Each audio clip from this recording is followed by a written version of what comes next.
¿Qué tal? ¿Cómo les va? Bueno, una nueva edición de nuestro video podcast y hoy con un tema que es apasionante, es espectacular y vamos a estar en esta entrevista con un especialista al cual respeto y aprecio mucho, como es Oliver Muñoz, socio de Quijano y Asociados, y que cuando les digo especialista es un experto en el área de banca y finanzas, es experto también en blockchain, criptomonedas y activos digitales, y también tiene su expertise en el mercado de capitales, en el derecho comercial y en fusiones y adquisiciones. Ya después les voy a comentar y vamos a hablar un poquito más porque la experiencia de Oliver es impresionante y además quiero destacar la calidad humana de Oliver, una persona muy humilde, una persona que siempre está predispuesta a ayudar. Así que te quiero agradecer, Oliver, primero tu tiempo y segundo tu disponibilidad a esta entrevista. Gracias, Sergio. La verdad me has dejado sin palabras con esa presentación. Creo que tienes algo de aprecio hacia mí. Por supuesto. Así que el aprecio es recíproco, el respeto y la admiración igualmente. Así que un gusto estar aquí contigo. Bueno, muchas gracias, Oliver. Y Oliver, quiero comenzar porque creo que sos la persona en Panamá más indicada para poder ayudarnos a entender. Tú has visto que en las redes sociales aparece mucha información, pero a veces no comprendemos la información que estamos recibiendo. Y yo voy a pronunciar la sigla, Oliver, la voy a pronunciar con las palabras, con las letras de la sigla en español. Es este tema que tanto se habla, tanto aparece en las redes sociales, en las noticias, ETF, eh, que ha causado un gran revuelo, un gran impacto, y que yo creo, Oliver, me animo a decir, que comienza a haber un cambio de paradigma, pero lo vamos a analizar después a ese cambio de paradigma. Pero lo primero, esta sigla, Oliver, ¿por qué no nos ayudas a comprender, a entender ETF, qué significa? Con mucho gusto, Sergio. Lo primero es decir que los ETFs no son nuevos, ¿eh? Existen ya desde hace años en el mercado. Eh, Quizás el tema de lo novedoso es por razón de que se han recientemente aprobado por el regulador de los Estados Unidos, la SEC, la Securities and Exchange Commission, eh, unos ETF que tienen como activo en el que invierten, es decir, el activo subyacente, son criptoactivos, específicamente de Bitcoin, ¿no? Entonces esto ha generado mucho revuelo en la comunidad que está vinculada a estos temas de los activos digitales. Yo quisiera ir un pasito más atrás y contarte un poquito. Decías hace poco que soy un experto en temas de blockchain y activos digitales y hasta escucharlo me genera un poco de sorpresa a mí mismo por el hecho de que yo siempre he sido un abogado muy orientado al tema de la regulación financiera, pero entendiendo como regulación financiera las finanzas tradicionales, ¿no? Entonces ahora estamos hablando de otros temas, ¿no? Y de la tecnología aplicada al mundo financiero, ¿no? Entonces eso me motivó a buscar especializarme a mis 47 años, empezar a estudiar esta materia tan novedosa, primero para entenderla y luego, a ver, lo decían estos profesores tuve la fortuna de estudiar con un claustro de profesores fantástico, liderado por Alfredo Muñoz, que la verdad es una eminencia en materia de regulación de blockchain y criptoactivos en Europa. Este es un diplomado de alta especialización en blockchain, y la verdad es que fue un reto para mí, y lo bonito de todo fue entender que lo que ellos decían era algo muy cierto, Sergio, que al entrar a este mundo quedas enganchado y es muy difícil que te salgas. Decía, vas a quedar tan enganchado que no vas a poder salirte. Es increíble, y así ha ocurrido, ¿no? Y así ha ocurrido. Entonces, es un tema tan interesante. Yo empecé a ver temas de finanzas en una época en que se hablaba de la tenencia indirecta de valores, es decir, la desmaterialización de títulos valores. Ya no eran los títulos físicos, las acciones, los bonos, ya no eran el papel aquel, ¿no? Que antes, tú sabes, se endosaban, y por allá, por la década, empezando, finalizando los 90, empezando el 2000, estaba yo estudiando mi maestría en Estados Unidos, y recuerdo que hice un paper de el régimen de tenencia indirecta de valores. Fíjate que hablábamos de la desmaterialización de los valores, y su negociación a través de una serie de intermediarios, brokers, bolsas de valores. Y hoy en día estamos hablando no de la desmaterialización de los valores, sino de la descentralización de las transacciones, y de activos digitales. O sea, ya no estamos hablando de títulos, valores tradicionales, sino estamos hablando de activos digitales. Y estamos hablando de una nueva forma de tenencia de valores, que son esto que llaman ahora la tecnología de registro distribuido, en inglés Distributed Ledger Technology, DLT, ¿okay? DLT, exacto. Que no es más que la blockchain. La gente piensa en Bitcoin y en criptoactivos, pero lo realmente importante es la tecnología que permite que se puedan realizar transacciones, y que se pueda mantener, tú sabes, la trazabilidad de esas transacciones de forma segura. Y es increíble una vez entiendes cómo funciona esta tecnología. Pero volviendo a tu pregunta, porque no quiero irme por otro lado y quiero atender tu pregunta directamente. ETF significa en inglés Exchange Traded Funds, ¿ok? Significa en español fondos que cotizan o son negociados o cotizados en bolsa, ¿ok?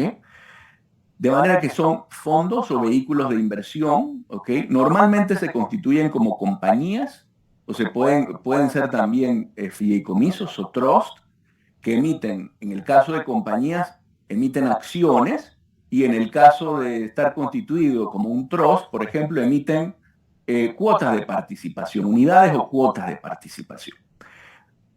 Una vez esas acciones o esas cuotas de participación se registran en el regulador para poder ser ofrecidas públicamente, ¿ok? Esos vehículos pueden realizar inversiones en determinados tipos de activos, ¿ok? Es importante mencionar que la categoría de activos en los que pueden invertir los ETF es diversa, es diversa. Sin embargo, normalmente invierten en activos, digamos, financieros o instrumentos tradicionales del mercado de valores, como acciones, bonos, ¿no? Pero también pueden invertir estos fondos, fíjate, inclusive en índices. O sea, hay ETFs que invierten, por ejemplo, en las 500 compañías que componen el S&P, que es el índice S&P 500, ¿no?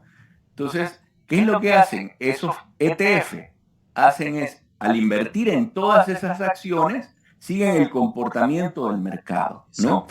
Entonces, de esa forma, se puede invertir, digamos, de una manera quizás más conservadora en el mercado sin necesidad de invertir en una empresa en específico, ¿no?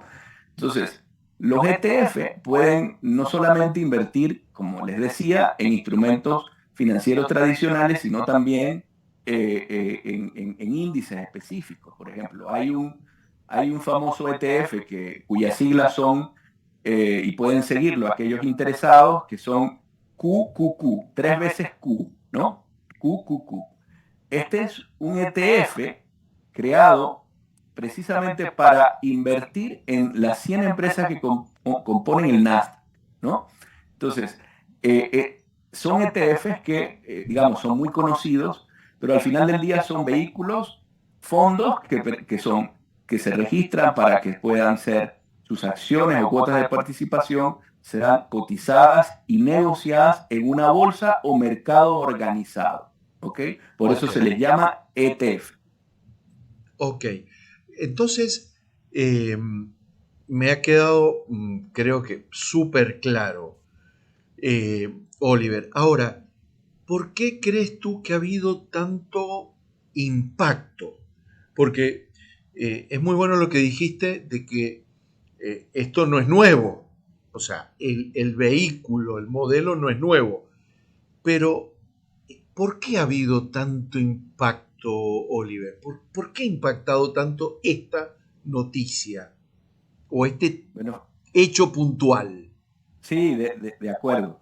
Fíjate, ¿por qué ha generado tanto impacto? Porque resulta que en enero de este año, específicamente el 10 de enero del 2024, ocurrió un hecho trascendental para todos aquellos que estamos muy pendientes de la evolución y del desarrollo del tema de los criptoactivos, ¿no? Y del mundo de la blockchain. Ese día se produjo un comunicado por parte del chairman del SEC, que es el regulador de los Estados Unidos, su nombre es Gary Gensler, ¿ok? Gensler emite un comunicado diciendo que se han aprobado, ¿ok?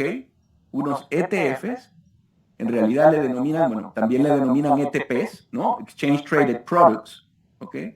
De Bitcoin, ¿ok? Y Claro, eso generó, a ver, de Bitcoin que permiten, pero de spot Bitcoin, ¿ok? Ahora hago la diferencia porque no es lo mismo spot Bitcoin ETFs o ETPs que otros que ya habían sido justamente aprobados previo a esto. Estos ETFs o ETPs que permiten que se invierta en Bitcoin, hasta entonces venían siendo rechazada su aprobación de su registro por parte del regulador de los Estados Unidos, ¿no? Ellos, por una serie de consideraciones muy particulares en las que quizás no vale la pena entrar por ahora, quizás pudiéramos entrar más adelante o en otra invitación que me hagas para conversar sobre los detalles específicos. Lo cierto es que en Estados Unidos venía existiendo una incertidumbre respecto a qué se entiende por estos instrumentos, ¿no? ¿Qué es, a ver, cómo catalogar el Bitcoin? Si es un instrumento de inversión, si es un commodity, ¿no? Entonces, un poco mirando hacia ofrecerle las garantías a los inversionistas, ¿no? Con este sustento, con este fundamento, el regulador venía diciendo, no, yo no tengo elementos suficientes para reconocer al Bitcoin como un activo que pueda dar lugar a que yo registre un fondo que invierta en ese tipo de activos. ¿Ok? Fíjense qué interesante que el año pasado, en el 2023, se presentaron una serie, a ver, por cierto que desde el 2018 se vienen presentando solicitudes de registro de este tipo de fondos en el regulador y los venían negando consistentemente. Pero el año pasado aceptaron en la SEC registrar unos fondos que tenían como objetivo invertir en futuros de Bitcoin. Fíjate qué interesante, en contratos de futuros de Bitcoin. Y la SEC aceptó registrar esos fondos el año pasado, 2023, pero no permitía el registro de otros fondos que solicitaban o que en la aprobación, la solicitud, pedían hacer inversiones en el mercado spot de Bitcoin. ¿Qué es el mercado spot de Bitcoin? Es el mercado donde inmediatamente se compra y se obtiene a cambio, digamos, a cambio del pago, se obtiene inmediatamente el activo, el Bitcoin, el activo digital, ¿no? En el caso de los futuros, tú tienes un contrato de futuro en donde se puede eh, eh, lo que se adquiere es el derecho, o sea, ese contrato te permite obtener un derecho a comprar en un futuro determinado el Bitcoin a un precio determinado. Entonces te vas garantizando el precio desde ahora, ¿no? Lo que ocurre es que nunca se había permitido fondos que permitieran comprar a estos fondos Bitcoin en el mercado cash de Bitcoin, si se quiere. Claro, claro. Y allí era la restricción y esto se abrió ahora en enero cuando se publica la aprobación de estos nuevos fondos que invierten en el mercado spot de Bitcoin, ¿no? ¿Y a raíz de qué? A ver, ¿qué generó el cambio en el regulador? Fíjate que en el comunicado se establece claramente que es en atención a una decisión de las cortes de apelación, en este caso de la Corte de Apelaciones del Distrito de Columbia, una decisión de 29 de agosto del 2023, ¿no? En donde las cortes intervienen a petición de unos que habían solicitado la aprobación del registro de un fondo y lo que concluye la Corte es que si se le había reconocido a aquellos ETF que iban a invertir en contratos de futuros de Bitcoin, también se les debía reconocer a aquellos que iban a invertir en el mercado spot de Bitcoin. Con lo cual, atendiendo esta decisión judicial trascendental, que es el caso Grayscale Investments en contra del SEC, el chairman del SEC reconoce que había que hacer un cambio, un giro respecto a la posición del SEC en cuanto a este tema. De manera que son unos antecedentes interesantes que dan lugar a un vuelco en la regulación.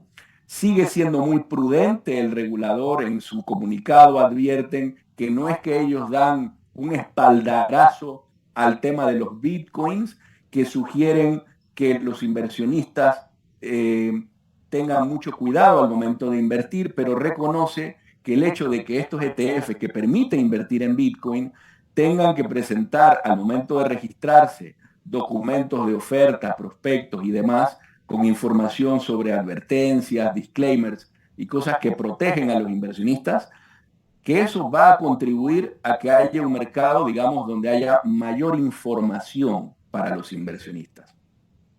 O sea que podemos decir, creo, que estamos frente a un cambio que ha sido, por alguna manera, respaldado por la justicia o por las cortes en Estados Unidos. Y en esto creo que es muy importante, y te tomo la palabra, Oliver, de que vamos a tener que profundizar porque has dicho muchos conceptos que me parece que son fundamentales poder profundizarlos en episodios posteriores, ¿no? Pero antes de terminar, quería preguntarte también algo, Oliver. Más allá de todo la explicación que has dado sobre la evolución y por qué esto ha sido aprobado, también se habla mucho de las empresas que están detrás de este ETF, que son empresas, o sea, quiero si me puedes ayudar a comprender que además hay empresas de mucha solidez, Así es. reputación y fortaleza, que creo que eso también ha impactado, Oliver. Sin duda, y qué buena pregunta me has hecho, porque ciertamente lo que no mencioné hace un rato es que los ETF normalmente son creados y son gestionados por empresas, a ver, que son empresas reguladas Claro. y son gestores de fondos En este caso, el registro está siendo solicitado por gestores de fondos de la talla de BlackRock. A ver, son gestores de fondos de primera. Ah, eh, Fíjense ustedes que leyendo esa decisión judicial, dentro de aquellos que presentaron también escritos apoyando la moción de que se considerara viable el registro de estos fondos, está también la Bolsa de Nueva York. Fíjate tú, o sea, no solo es un interés de empresas reconocidísimas en el mundo de la administración o gestión de portafolios, ¿no? Sino también de los propios intermediarios, las bolsas, que también estaban pidiendo que se reconociera la posibilidad de registrar este tipo de instrumentos. Yo creo que al final del día los que se ven beneficiados con todo esto, mi querido Sergio, son los inversionistas que van a tener, tú sabes, un mayor abanico de posibilidades para invertir, obviamente, y con las garantías que ofrece hacerlo a través, ¿no? de estos, de estos gestores, ¿no? Y de hacerlo a través de, tú sabes, bolsas o mercados organizados que tienen reglas que cumplir en cuanto a requerimientos de información y de poner en conocimiento de los inversionistas información relacionada con los vehículos que negocian o que se inscriben o que están allí listados. Entonces, yo creo que eso ha marcado un hito, sin duda, y era algo muy esperado, ¿no? En el mundo del blockchain, criptoactivos. Y esto, mira, me atrevo a decirte que esto va a generar una serie de cambios regulatorios a nivel mundial, ¿no? A nivel mundial. Ya Europa está muy avanzada, ¿no? Con la regulación del mercado de criptoactivos, MiCA. Yo creo que Latinoamérica va a tener, vamos a ver cambios. Todos sabemos que, por ejemplo, a ver, El Salvador Claro. es una cosa aparte, eh, pero yo creo que esto va a marcar una diferencia, un antes y un después.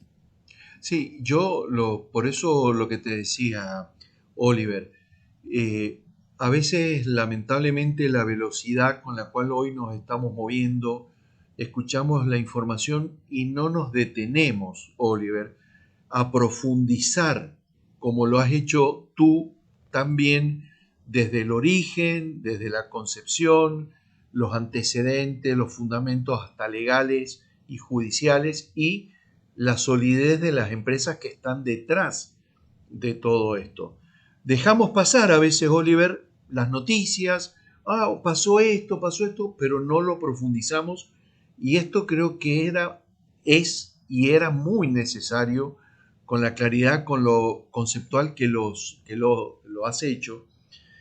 Y dime si me equivoco o no, pero creo que esto provoca eh, como dije al inicio, un cambio de paradigma, Oliver. Es decir, veníamos tal vez con muchos prejuicios sobre la tecnología blockchain, mucho prejuicio sobre las criptomonedas. No vamos a decir que muchos de ellos, de esos prejuicios, son infundados. No, tienen su Por supuesto. fundamento. Pero creo que esto comienza a dar un giro, comienza a dar otro tema y bueno, como siempre me pasa, Oliver, tengo que pedirte disculpas porque me apasiono y bueno, eran 10 minutos la entrevista y ya llevamos 25, pero bueno, yo sé que, que me lo aceptás. Pero quisiera que pudiéramos, Oliver, dar un cierre, ¿no? Eh, un mensaje tuyo a la gente que escucha esta información, que ve, la lee y eh, como una conclusión tuya personal basado en tu experiencia de esto y qué expectativas ves en los escenarios futuros.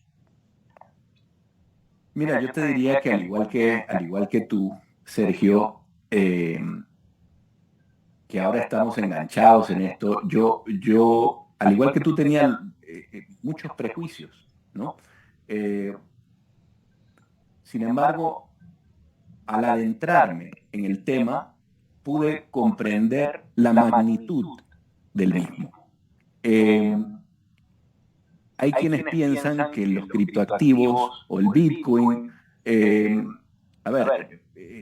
se prestan únicamente para temas de actividades ilícitas y demás.